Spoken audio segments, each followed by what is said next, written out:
Well, first of all, what kind of mythical powers does a Sun Devil have? We got to consider that. Y'all don't remember the Georgia Southern game, do you? You know, I hope there's Bigfoot. I don't think there is. Like rat poison.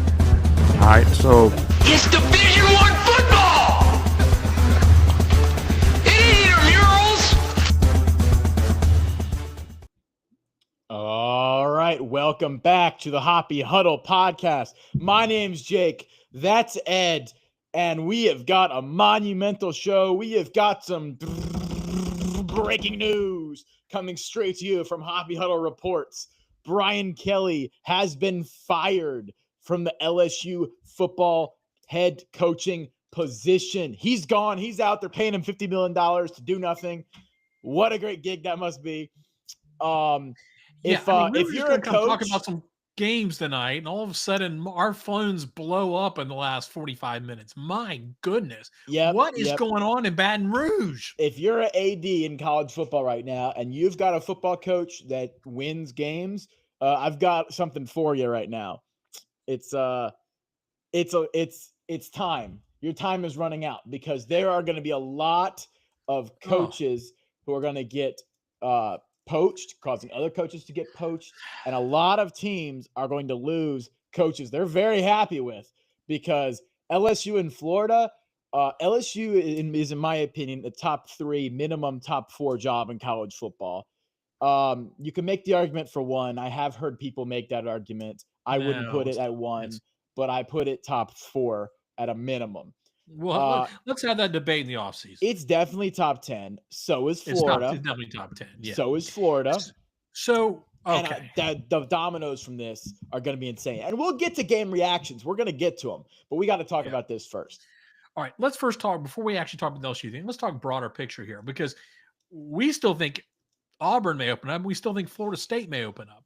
And don't even get to Texas. We're not going to talk Texas. So go on. But let's talk bigger picture here for a second. What is going on? And I started thinking about this earlier today before I even knew Kelly was fired. We started hearing rumbling. Everybody's going, Kelly could be on the hot seat. We got a real problem in college football. And all of these fan bases have gotten out of control. With this, I was thinking the same thing. I mean, expectations have to be reset. We don't live in 2010 or 2015 anymore, 2005. NIL and rev sharing have changed this. We're in a year where Vanderbilt and Indiana and Georgia Tech are competing for playoff spots. Okay. The field has changed. It took a few years for NIL and rev sharing, especially NIL, but now rev sharing, to kind of level the playing field. But it has. These rosters are not as deep anymore. Georgia and Bama are not the same. They're still among the elites, but they can't go 3 deep anymore. They go 1 deep, maybe 2 deep. All their better players on other rosters.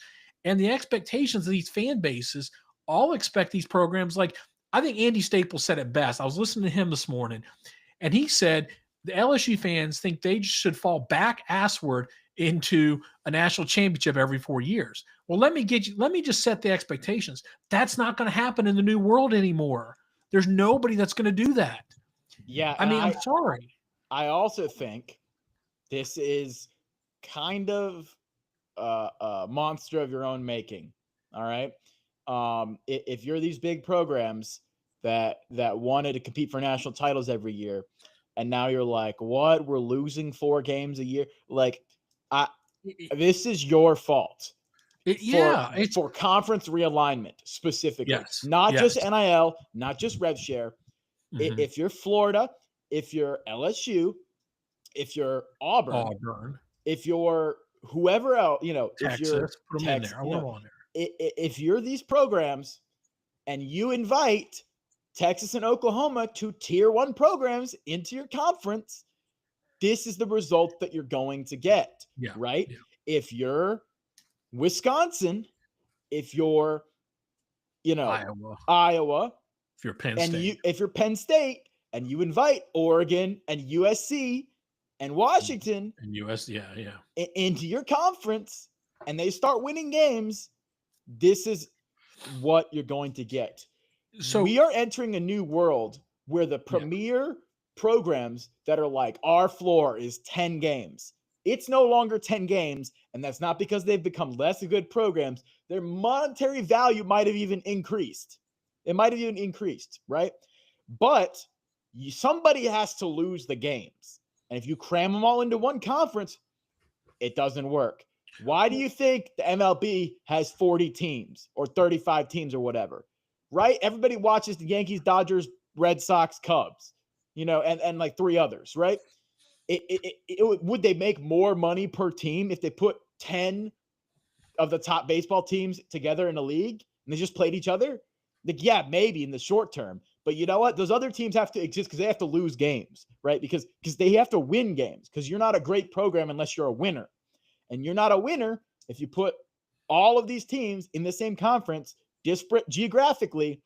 And you know what? So it's a combination of all that. And then they gave money to everybody. Now Vanderbilt's playing on the same level playing field that Alabama is. Right. This is a monster of their own making. Yeah. It's their problem. You made the bed. Now you have to lie in it. All right. What was the thing? Take the checks, take the losses that we said to the teams moving from a smaller conference to a bigger conference in realignment. Well, it goes the same way if you're a blue blood in a major conference and you voted to bring more blue bloods into your conference, right? You take the bigger check from the bigger blue bloods. You thought you were just going to beat up on you think Penn State was like, oh, the USC and Oregon. What are you talking about? Take the checks that you got from those bigger media rights deals and cry yourself to sleep on a bed of money, because that's what you're going to have. And LSU, I mean, again, listen, Florida had every right to have Billy Napier. Billy Napier was under 500. Florida deserved better. We're never, right, but consequent, in context overall, yes. But Penn State and LSU, I mean, we're seeing this direct result here. Both these programs have expectations from 2010, 2015, and they're firing coaches who were winning at a 70, 80% clip. Y'all are crazy, and you're paying $50 million to do it. And let me tell you, you're going to go 3 or 4 years from now, and they're going to be in the same position. They're going to be firing another coach who hasn't won a national title, and they're going to be going, well, why aren't we winning it? The landscape has changed in the last 3 years. It's a new era. If you're winning 8 to 9 games, you got to feel pretty good. It's the same as winning 10 games in 2015. Yeah. That's where we're at now. So, and if you're a mid-tier school, you have to be happy with winning 6, 7 games. All right. Absolutely. Sorry, I had to do it. All right. Pause for effect. All right. LSU. All right. So if I'm LSU, they made the decision. Evidently, what I read was they wanted to, and I told you this pre-show, they brought in Brian Kelly. They wanted him to make changes to assistants. He basically told them no way. And that was the end of the story. So if I'm LSU, you're calling Miss Terry and you're saying, hey, we'll pay Nick $25 million a year. Come coach. Oh man. Yeah. What a story would that be? That's dude, Nick Saban return. Nick Saban is smarter than all these other people in college football, because Nick Saban actually understands the bigger context of everything. All right. He understands how the game has shifted, and that's why he got out when he did, because he knows that he won't be able to do it like he used to. Yeah. And so he retired and now gets to be the GOAT for all time. So this coach, Nick's not coming back. I really don't think that. No, he won't. But this coaching search, to me, I here's who I think they're obviously candidate number 1 is going to be the same candidate Florida's looking after Lane.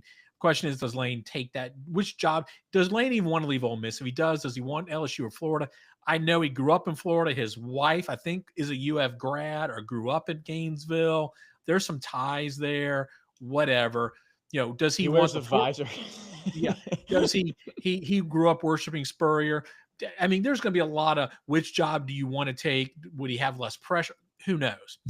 But I also think you got to look hard at, I think John Summerall is going to get a lot of looks there. And if I'm Auburn, you're kind of kicking yourself because you may still end up hiring Hugh Freeze. And I think Auburn felt like they just were going to have the inside track for John Summerall. Summerall may end up taking Summerall. If LSU can get over their pride, this is a little known thing that is not well known nationally, but LSU has basically always refused to hire a head coach from an in-state school that's not LSU. Yes. And this is historically, this is why they didn't hire Billy Napier. This is why they didn't even look at Billy Napier. This goes back, and this is a old, we're better than you, beef, right? So if LSU can get over themselves and hire Summerall from Tulane, I think that'd be a great hire. Well, Tulane's going to end up Summerall's going to end up at a job now, whether it's Auburn or LSU. He'd be a good job. Yeah, I think I don't think Brent Key's going to be on this list. Yeah, I don't think Summerall. I don't think LSU gets Summerall though, because the athletic director there, I forget his name. Scott Woodward. He's a big swing guy. I think they're gonna Yes. go poach somebody else. Well, the biggest swing is going to be Marcus Freeman. I don't think you're going to convince Marcus Freeman to leave Steal Notre Notre Dame. Dame's coach again? I think so. I think he's going to be on the list. I mean, no. yeah. So, I but don't beyond that, think. Yeah. What other big names do you have? I mean, you're not getting. I mean, do you really want to go grab Lincoln Riley? I mean, is he really that big a swing anymore? I don't think Lincoln Riley's leaving. He just got it cooking, and they got a top 5 recruiting class. Like, yeah. So you're not going to get Dan Lanning from Oregon. You're not going to get Will Stein's going to get one of these. Yeah, but again, are you going to hire Wilson? So this one's going to be fascinating to watch. I mean, I think Lane's going to be. Everybody's going to wait for Lane before these other pieces fill in, honestly. And Lane's I think Auburn, first mover, to some extent, Auburn. I don't know if Auburn would Tony Elliott get coached. No, not happening. I don't know if Auburn's interested in Lane. I think Auburn's pretty zeroed in on John Summerall from everything I hear. That's everything I've heard as well. But if Summerall goes to, Florida or LSU, then all bets are off. So I think this whole coaching search around these schools are going to end up. And then with Florida State, you don't know what's happening. Although James Franklin feels like a natural fit there for what they need. Yeah, James Franklin may go for one of these jobs. I don't know who would want him exactly.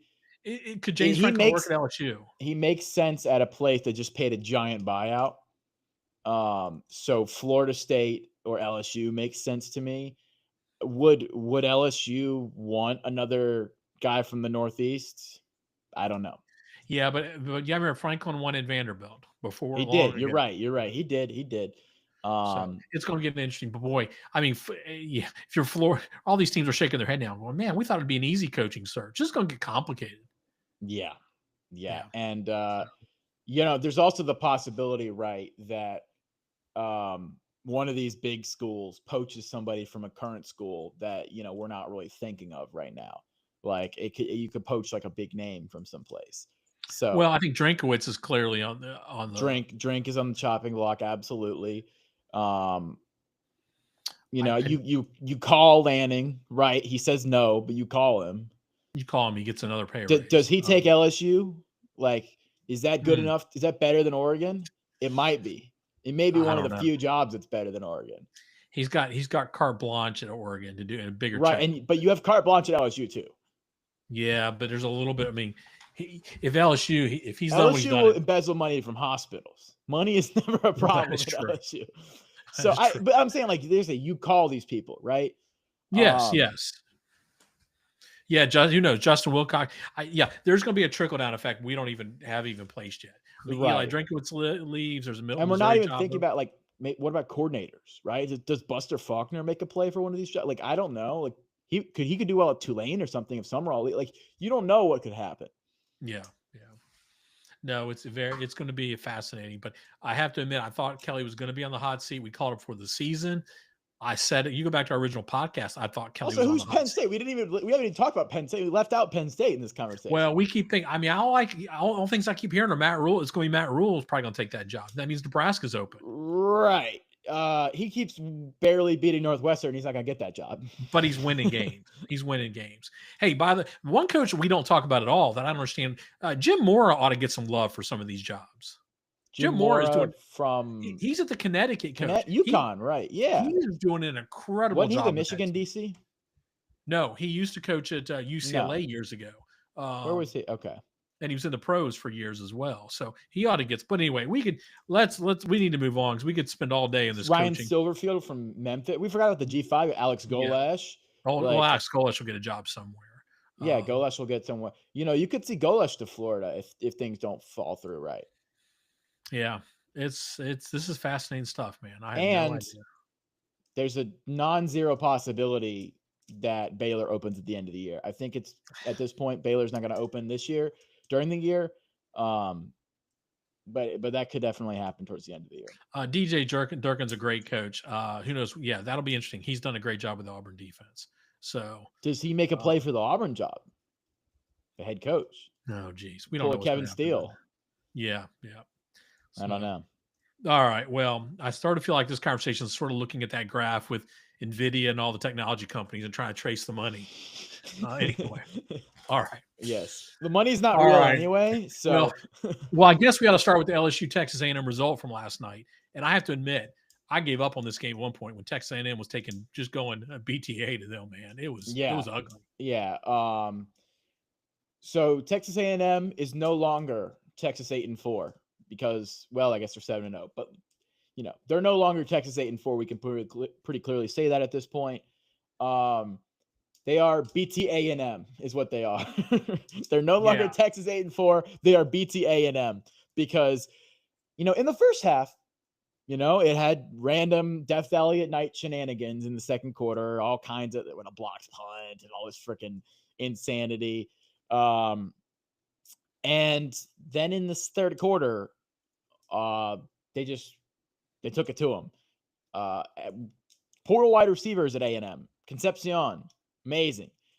Reed, serviceable and excellent quarterback.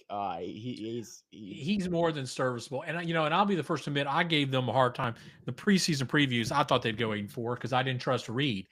He is a lot better than he has improved. He's made a step forward, and that's the hardest part for a quarterback. For them. He's rushing the ball. He's throwing the ball well. He's doing enough from a passing perspective.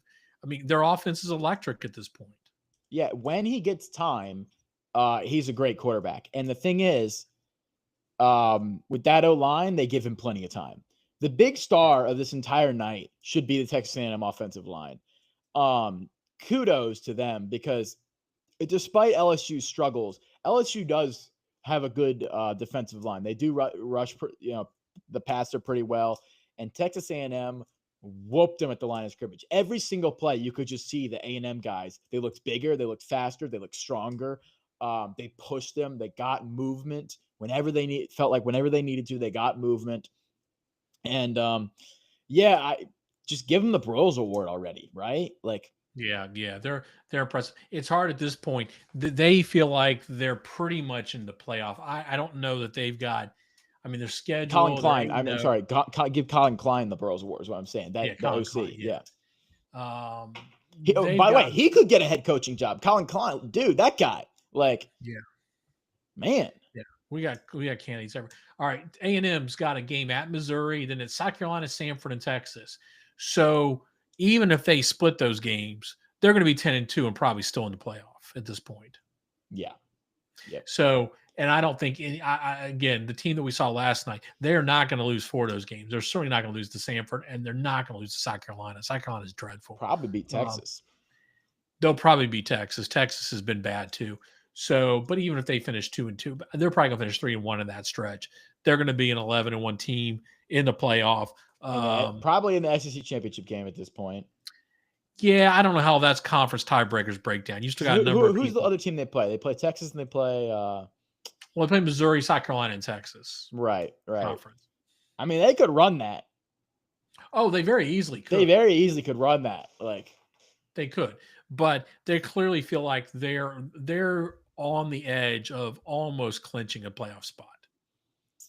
Yeah, they're right there. You still got to play the games. I mean, I just don't think so. They've earned it. They've earned it on the field. Hats off to them. I didn't think Mike Elko seems to have got the buy-in. The culture's changed there. They've got the players. Everything's Imagine good. what hiring the right coach can do. Exactly. When you don't spend $50 million to steal an underperforming coach from an independent program. Yeah.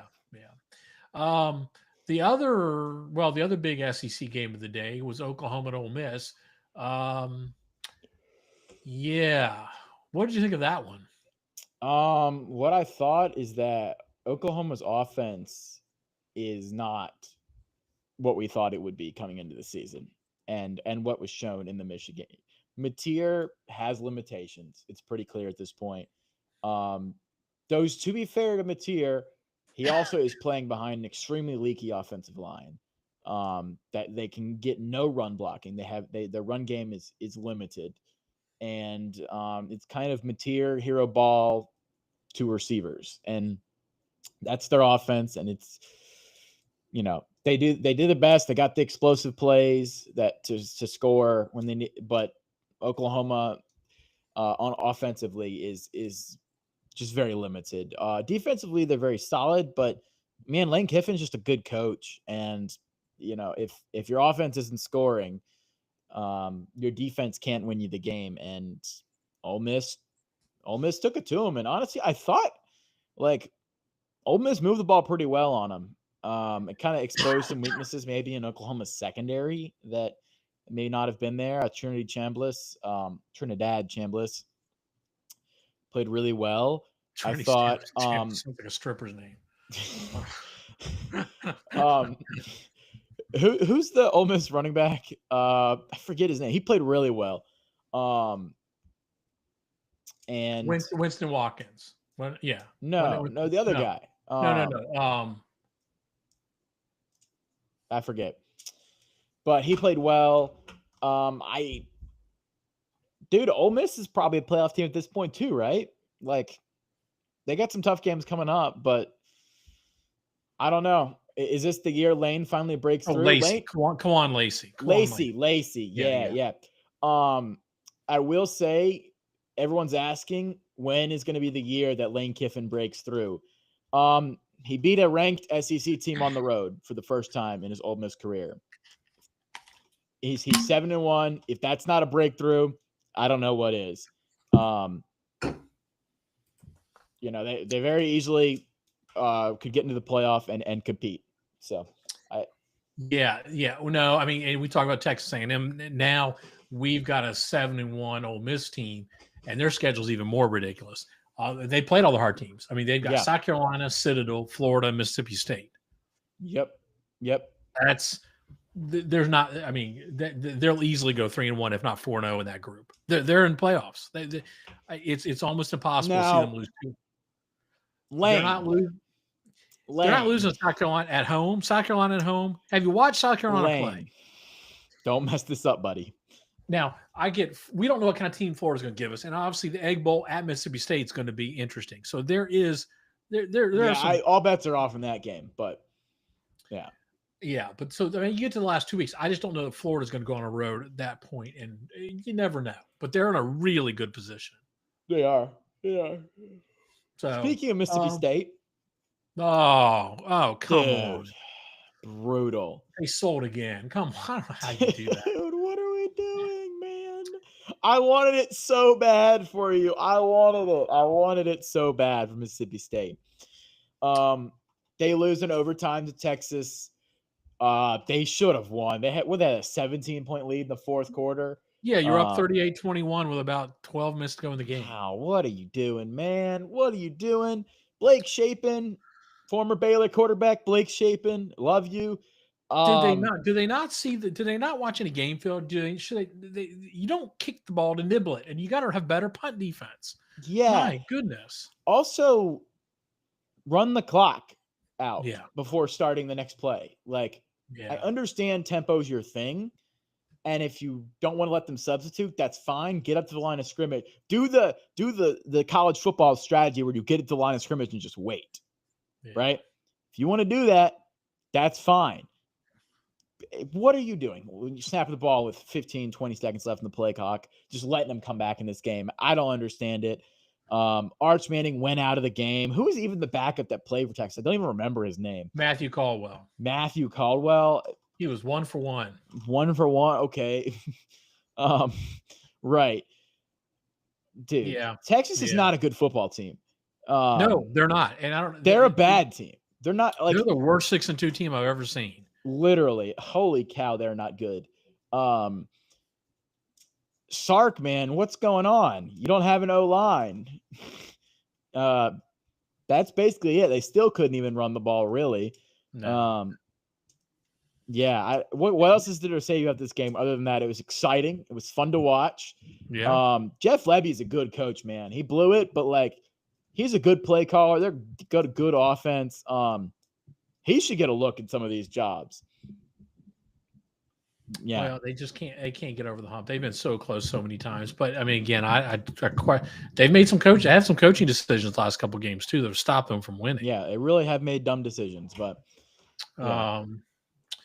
And then we get to the other SEC game of the game of the day. All right, this just proves to me how bad the SEC is this year. Alabama, come on. You go on the road, South Carolina is terrible, and yet they still have a 22-14 lead with 2 minutes to go in the game, and you blow the lead. You blow it in regulation, not even in overtime. Regulation. Oh man. I don't understand this. First of all, Alabama, you play down to your competition. They were sloppy all day. Ty Simpson wasn't very good. I know his stats were okay. He only completed 55% of his passes, but he was missing people. They made mistakes. Again, it was a good crowd for South Carolina. I mean, I know they were having the home crowd help, but this was just not. I mean, what was the total yards? Yeah, South Carolina had 111 yards rushing and 222 passing. That's not enough This is yards. the worst game of football, and it was on my third screen. Yeah, it was terrible to watch. It was nothing exciting about that.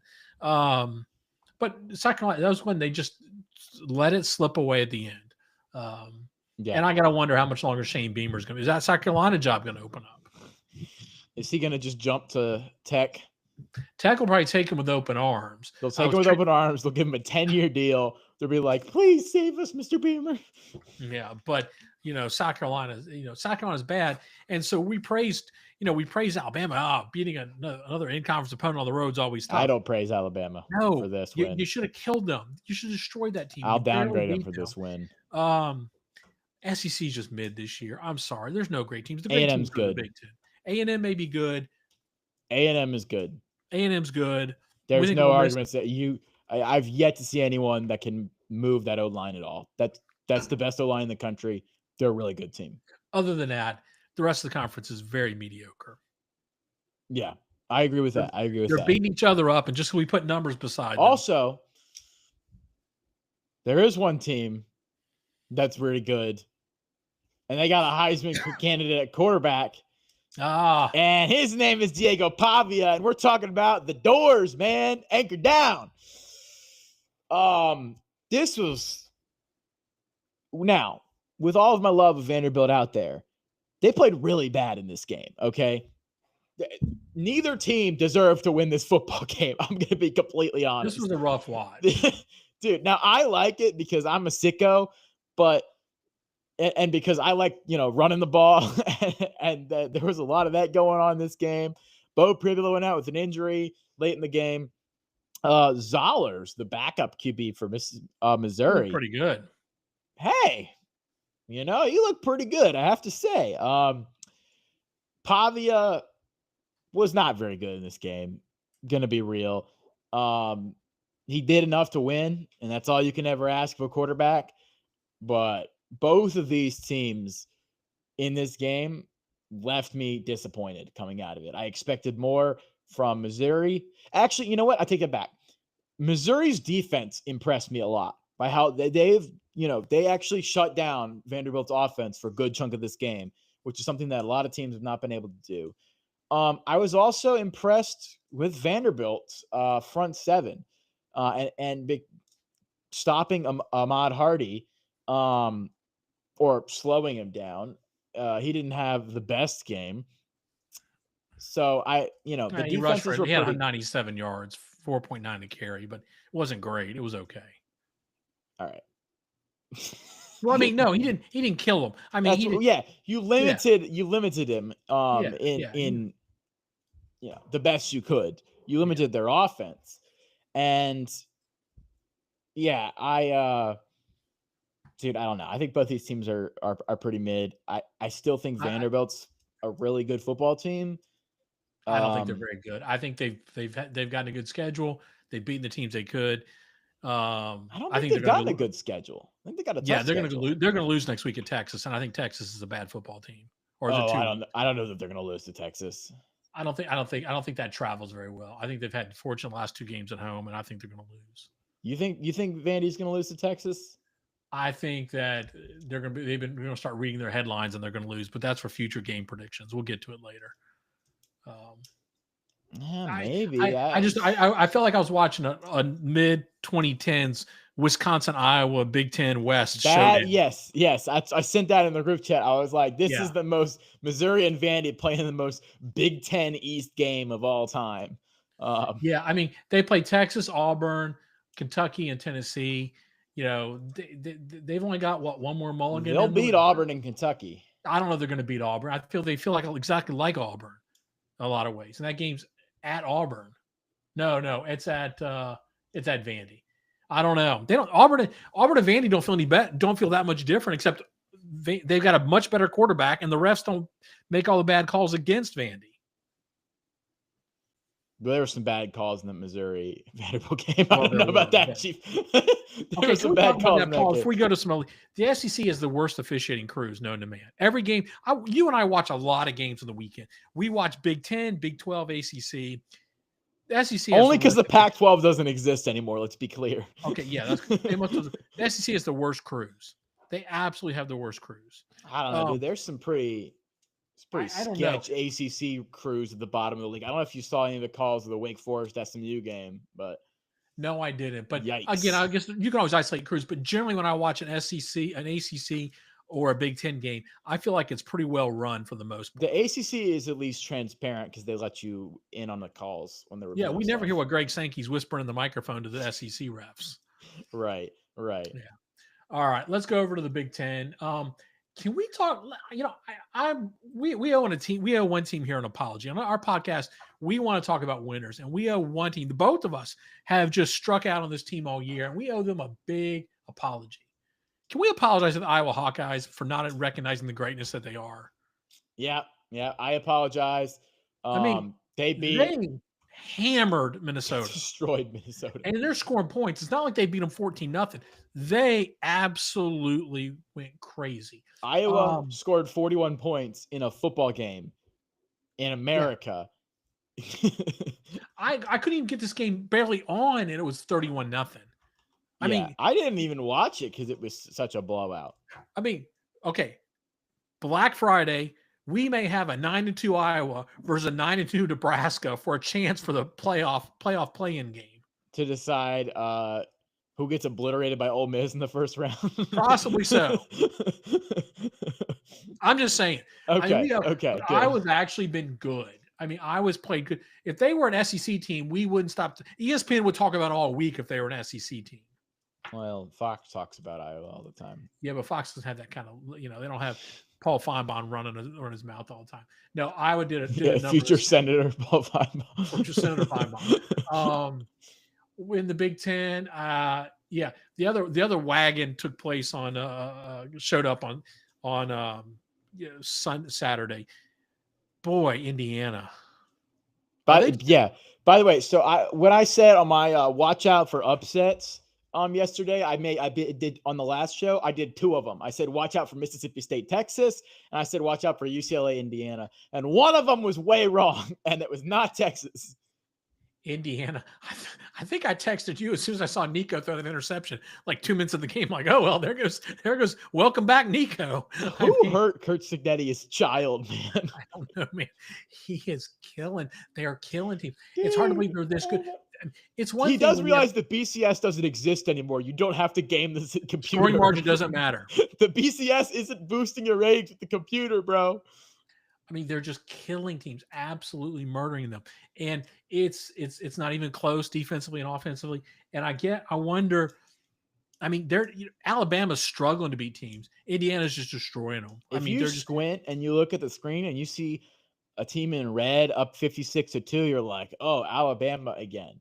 That's what Alabama used to be. That's what Alabama used to be, is what Indiana is now. Yeah. They boy, and it's hard to believe when they go in. I don't know. They play Penn State this weekend or 2 weeks. I can't remember which it is. It's hard to believe they're going to go into Penn State. Are they going to be a touchdown favorite? They might be 2 touchdowns easily. Yeah, nuts. That's crazy to think about. Where else in this conference do we need to talk about? Big Ten on Oregon, Wisconsin. So I watched a little of this game. Those last uniforms are year hideous. when it happened last year, and the same thing happened with Oregon, Wisconsin. Yeah, I don't know. There's something weird about that. What's going on? Is this the new rivalry, folks, where Oregon I'm just blaming the underperforms uniforms. against Wisconsin? I'm blaming those horrible uniforms. I don't know, man. But it happened last year. Now, it was a little closer last year. Remember, Oregon almost lost. But Yeah. they won. It was really ugly. They did not play well. Dante Moore went out. Do you know the injury status with him? I do not. I don't think it's. I don't think there's. I a haven't problem looked with at that. it. I haven't looked at it, but No, I did not see. and I although- don't think it's rested. It's permanent. It may be another week or two, but I don't think it's rest of the season type of injury.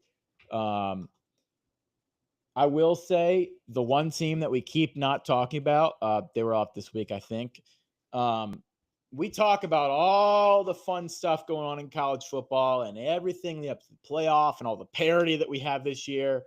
And everybody might just be playing for second place because Ohio State is still there. They still haven't lost. They didn't play this week, but they are the Grim Reaper overlooking the landscape of college football. Also, shout out to the American Conference because they did what I've been saying every conference should do, which is just remake the Big Ten map commercial with your own team. And the American Conference did that, and they have their own map commercial. I don't know if you saw this. I didn't see that yet. Maybe I went. But the American Conference has their own map commercial, and you go down, and it's like, Tulane and UTSA, and it goes around. And it's like, hey, this is pretty great. Every conference should do this. Make the Big Ten map commercial. Do it. Yeah, that's crazy. Speaking of the American, South Florida had a 14-point lead in the fourth quarter. USF? USF. Yeah, choked, man. Yeah. 14-point lead fourth quarter, and gave it away. Memphis. Silverfield, man, he's a good coach. Yeah. I watched a good portion of that fourth quarter, and they just didn't score again. And they got enough possessions, and Memphis scored every single time. So hats off to them. I guess that kind of puts Memphis in the driver's seat right now. Although don't count out Navy. Navy is still undefeated. They still are, and I do believe they play North Texas next week, who's 7-1. Yes, but Watch Navy out. has North Texas killed their team FAU this week. They dropped 50 again. They did. Now Navy's got a brutal schedule. They do have to play Notre Dame, and then they have to play USF, and then Memphis. So we're going to find out if Navy can hang in there and do this. But don't count. Navy's still undefeated and can make this interesting. They absolutely can. They absolutely can. Back to the Big Ten for the weekend. I watched the Michigan State game. That put me to sleep. Honestly, that was the end of the night. That was done. Michigan did what they had to do. I never felt like that game was in doubt, but it really wasn't pretty. Jonathan Smith's next year, right? It's not going. That's a next year hot seat thing. Like it needs to. A couple other Big Ten games earlier today. Nebraska Northwestern. That was a game that typically Nebraska would lose in the past, but they actually won. Yes. I think that's the kind of Matt Rule impact. That's true. They still played awful. They didn't play well. Northwestern's not a terrible team, so they fought them hard. But listen, a win's a win, and you just got to keep winning. You're right. But that did not impress me watching that game. The team that was impressive was Washington. They really They took it to my Illinois pick, man. yeah. Washington really was impressive. There's the Damon Williams I've been looking for all year. Yeah, you just were a few games early. I mean, he was almost 78% completion of his passes. 6 games early on him. Yeah. They looked really good. The offense at home was really clicking. They're not out of this race either yet. I mean, there's still a lot of teams with 2 losses in the Big Ten. Or are they 2 loss? They're 2 loss, but I think there's a lot of 2-loss teams in the Big Ten that could get on a roll. But listen to their schedule. They've got Wisconsin, Purdue, UCLA, and then the last game of the season's Oregon. Okay. Yeah. UCLA and Oregon are the only ones that could lose. They're not losing to UCLA. I watch that Washington team. They're not losing to UCLA. No, they shouldn't. But they come down to the Oregon game. It's at home. Who knows? You know. I mean, that's not Washington looked really good offensively. I like Jed Fish looked like he was a guy maybe playing for another contract. Maybe Don't the know. Florida job? I don't know. Yeah. So don't take your eyes off Washington yet. I think you had them in the preseason. You may have jumped off that bandwagon a little too early. Yeah, All I right. think so. All right. All right. Oh, Is Houston beat Reed- Arizona State. Yes. Houston. Let's talk some Big 12. We haven't gotten Let's to go Big Big 12 12. yet. Yeah, we haven't talked about Yeah. them yet. I will come back to UVA, Reed. Don't worry, Reed. I'm there. Believe me, we're saving the best for last. All right, we'll Yes. get there. We'll get there.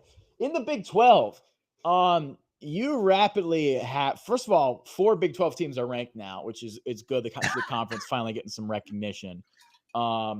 Not that the rankings really matter, but you're starting to see the emergence of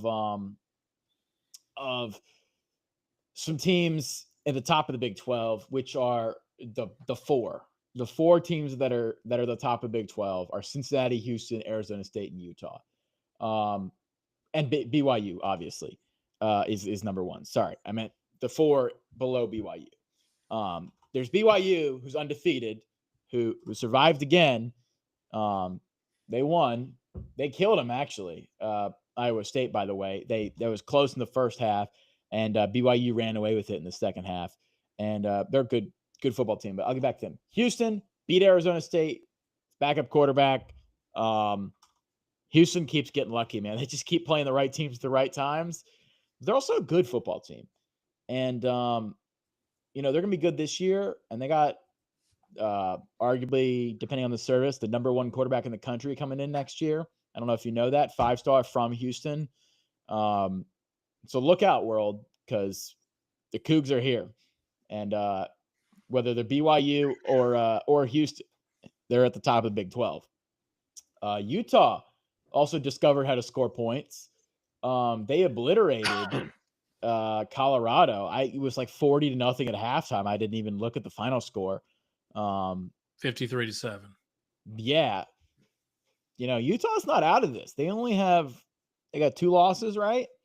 Yeah, they're out of it. Let's be real. It's Cincinnati, BYU, Texas Tech, and in this race, I think those are your teams. You're okay. Really worried about. Yeah, Cincinnati, BYU, Texas Tech. Texas Tech, they won. Also, they destroyed Oklahoma State. No shocker there. But yeah, there's a real possibility the Big 12 could get 2 teams in if chaos breaks down the right way, especially in the SEC. If you get a undefeated BYU and a 1-loss Texas Tech, or a 1-loss Houston, or a 1-loss Cincinnati, and I know some of these teams play each other, but they do. Honestly, Cincinnati, I would say, is probably out of Texas Tech is the most impressive. I mean, they beat up on Baylor.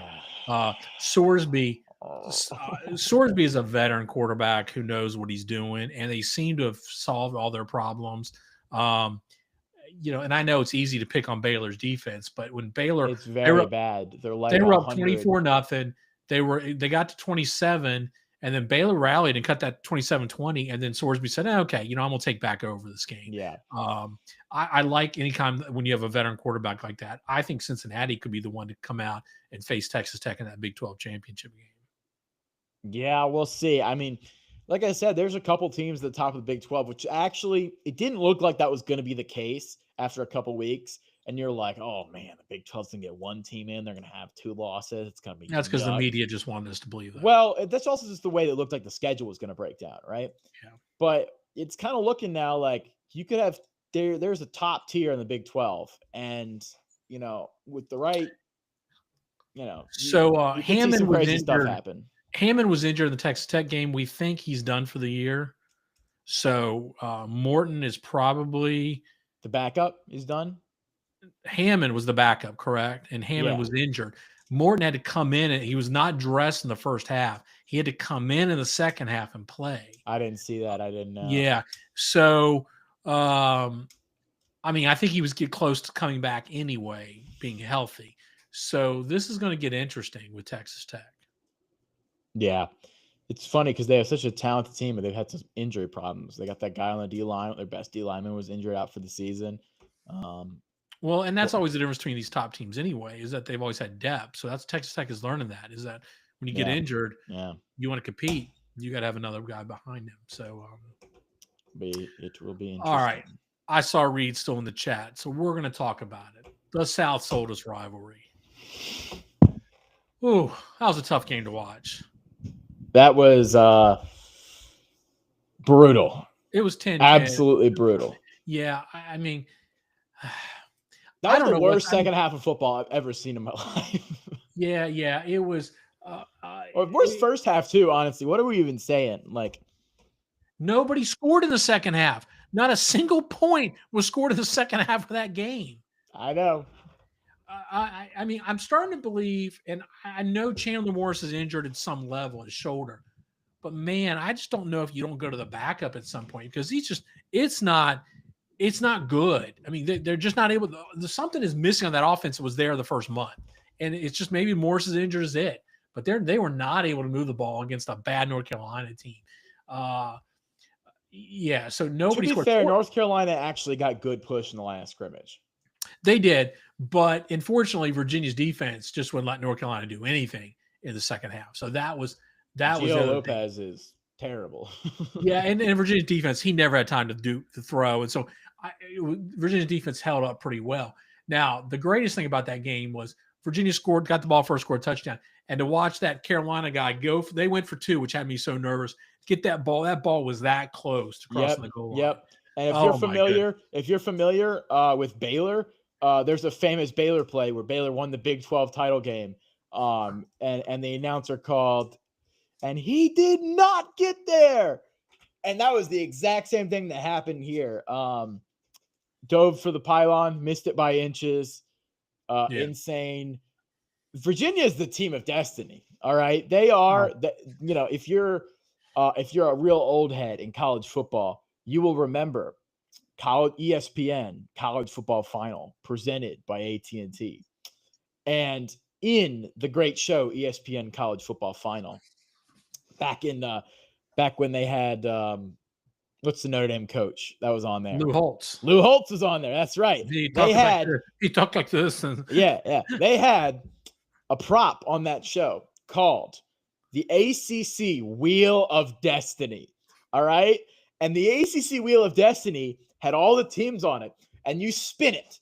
And when you spin it, it means something crazy happened in the ACC. Somebody beat somebody they weren't supposed to.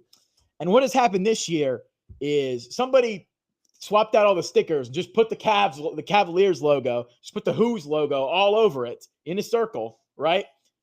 And then it just spun the wheel, and it's just Virginia every single time. And the Who's are the team of destiny. Yeah, they can't keep playing like this. They're going to get beat if they keep playing like this. It's hard to watch. It was just hard to watch, and I'm rooting for them, but it's just killing me. It is absolutely killing me. Yeah, they call them the Cardiac Cavaliers. I say the Heart Attack Who's is a good name as well. Yeah. Either but one. hats off to them, man. Keep winning. They haven't been this high in the polls since 2004. Dang, I was 3 years old. I know. I remember it like it was yesterday. I remember it was like yesterday. Was that a Matt Schaub team? No, that wasn't Matt Schaub's team. No, Matt Schaub was 09 or 08. No, he was 1. What? No, Matt was Schaub. he on the Texans in 09? Yeah, he was on the Texans. Okay, that's right. Yeah, that's right. I remember. The biggest ACC score, Miami was down 7-0 to Stanford. It was tied 7-7 halftime, and then they just turned on the Jets in the second half. I was a little concerned with going on with Miami. What's happening there? Stanford, the giant killer. They beat Florida State last week. Then Miami decided to play. They woke up and decided. Although the funniest thing was, I think the first half they were just trying to figure out where their players were given those uniforms. I think they couldn't find them in the field. Those were horrible. Dude, fire the graphics guy. That was horrible. They need to get rid also, of you're not a military academy. What is the? Do they always do that? I don't remember. No, it's the first time they've had those. I haven't. Yeah, those are horrible. Get rid of them. Never do that again. You will never do that again, Miami. Yeah, terrible. Yeah. What else? What else is notable? Right. Georgia Tech still undefeated, man. 41-16, blew them out. Just shout out Haynes King, man. He's a dog. He's still that guy. Dude, what I don't know what to say other than they're a great team. There's nobody. State, Boston College, and Pitt. That doesn't really seem like a murderer's row. They could beat Georgia. I called it a couple of weeks ago. I called it early this season. That's a 3:30 game on that Black Friday. We got to make sure you and I are locked in on that somewhere. We got to make sure whatever mom wants us to do, we got to make sure we're not Isn't the doing Iron Bowl at 3:30. No. That's Saturday. That's Saturday. Oh, is out Clean Old Fashioned Hates on a Friday? Yes, it's Friday. Ooh, Yes, I like that.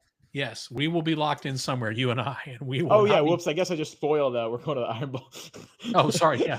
Oh Oops. yeah. Whoopsie. Whoops, guys. Yeah, we will. We're gonna be locked in somewhere. I will find a place to watch that game. So, Yeah. That's all right. What else? What other results did you that's find about interesting? it. I'm gonna get back on X after this is over and doom scroll for about an hour and figure out how many different coaches can I count that are named. I saw one guy already post he thinks Dabo could be a candidate. I can't say with a straight face. I Could think Jimbo? How about Jimbo at LSU? I think they would string Dabo up by his neck within a week. What about Jimbo at LSU? Oh no, please no. They just fired Jimbo. At Texas A&M. No, at LSU too. They just fired Jimbo. Yeah. So, oh my goodness. Yeah. So anyway. Oh, Auburn won. Oh yeah. They So it's about time. Hugh Freeze survives another week. Yeah, they were cooked. They got 10-0, and then they got down 20-10. And I mean, it was looking like they threw that pick six. And I'm going, oh gosh, Hugh's gonna get let out by the state troopers, right? And then Ashton Daniels came in. They benched Jackson Arnold, and the offense all of a sudden seemed to be functional. The offense seemed to work. Now they didn't score a lot of touchdowns. McPherson had 6 field goals. It was. I mean, a win. It was against Arkansas. Arkansas is not great. Arkansas lost a lot of games, but it was a win. It kept. I mean, I think we would have had Hugh. A win is a win. Hugh would have been fired today, I think, if they'd have lost. He's delaying it, but if you string some wins together here, who knows? And if you can beat Alabama the year, I mean, Hugh has got. I'm just convinced if they can get the quarterback fixed, this team's not that bad. I think his system is games passed him by. I don't think he's that guy, but. Yeah, would I be interested in filling out a form and my top 25 teams? Yeah, I can give you a top 25 teams. They'd be the real top 25. It's like the you remember the real Seinfeld tour, the real Kramer tour, that one episode. No, this is I don't the know real. What you're talking about, old man. Okay, all right. It's a Seinfeld episode. The Seinfeld. This is the reality tour. I'll give you the 25 because they're the right ones. Okay. Anyway, yeah, Auburn plays Kentucky this week. Kentucky's is dead man walking, especially on the road, I think. Are we going to see a coaching change there, do you think? Kentucky? I don't know, man. I mean, the problem with the Kentucky job is they have to pay that buyout within 30 days, and it's $37 million. This isn't any kind of structured buyout. It's a $37 million. Real. I understand money's not real, but it's a significant buyout. And with all the other jobs, you may just wait a year. Maybe. All right. Well, let's finish up. So, yeah. We this week, what are we? I know we got some work conflicts this week. We'll have to talk about it. Yeah, this might be. This is maybe could do Thursday or Friday night. We'll see. Yeah, we'll have to see. This may be either later in the week or Jake. You may have to run this one solo this week, maybe late Thursday or something. Are you? Okay. Yeah, Friday on your own. We'll work out the schedule, but this may be. It may be. I may have to just give you my picks remotely. We got a little scheduling. We can't do it Wednesday night, Jake and I, and then Thursday's a little more impossible. And anyway, I know y'all won't have two of us together. I know it's the end of the world, but we'll be back next Sunday or Monday night. So all righty. So thank you so much for watching. Yep. Good night, America. Make sure to like and subscribe and do all that. And can you get the things uploaded on Instagram properly? I'm tired of scrolling for our stuff. Yeah, I know. All right. I'm busy. I will. Yeah, I'm busy.